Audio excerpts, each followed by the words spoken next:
When I was in Ethiopia before the existing government come to power, you know, my mom or other story you can look at in Ethiopia, they hide their children in the freezer, they dig a hole at home and then to hide from their government, from the military government. He will take kids and then, anyway, we thought that, you know, the coming government, it should be better, but it was worse.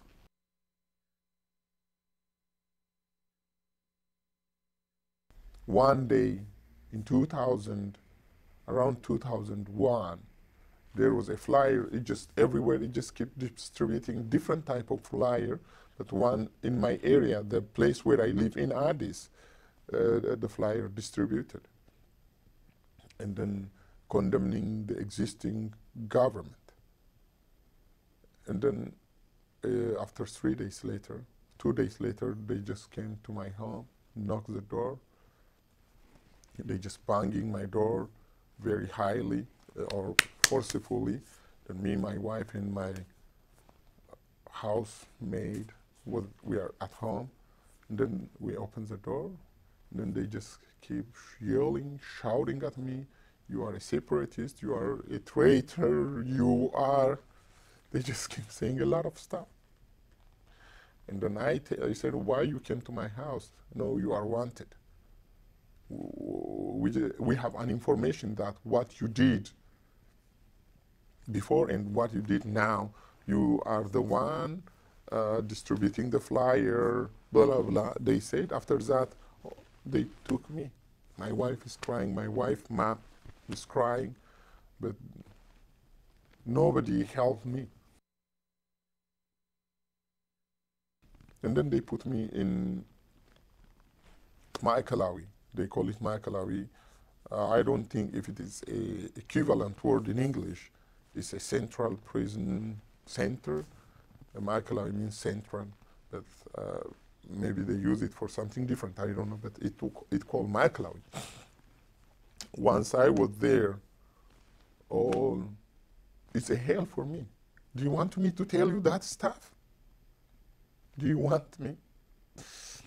I never expect in my country to be treated like that.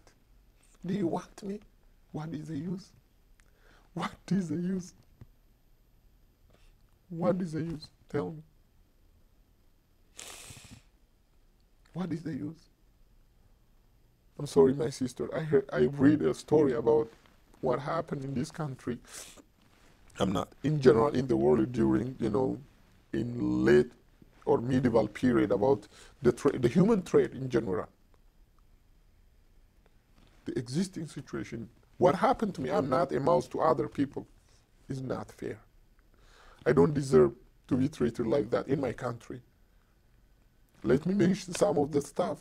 Non-stop harassment, especially, you know, nighttime. You can't sleep. They just bang the door, come up, and then sometimes you kneel down, and then they say, just walk. Sometimes in barefoot. You know, in my country, after especially 3 a.m. down, it's very cold. They let you walk in barefoot in gravels. Whether you are bleeding or not, they don't care. And then they just hit you. So I have to please them. I have to walk. That's all what happened. Do you have any other name? What do you call it?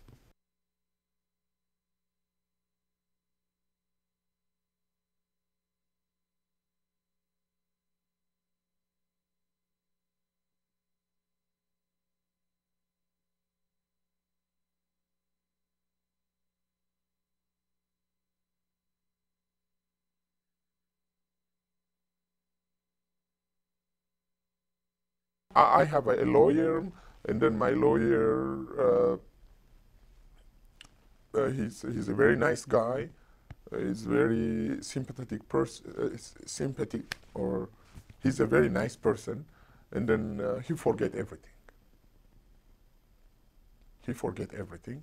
After a certain months later, he say, I'm sorry, I can't help.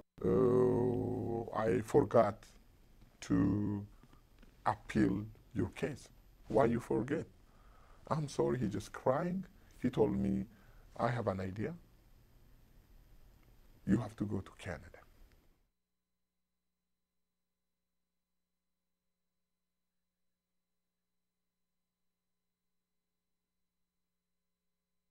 I go to Baltimore on that assigned deportation day. They say I have to bring 44-pound bag, no children, by myself, everything ready. I have to go to Ethiopia.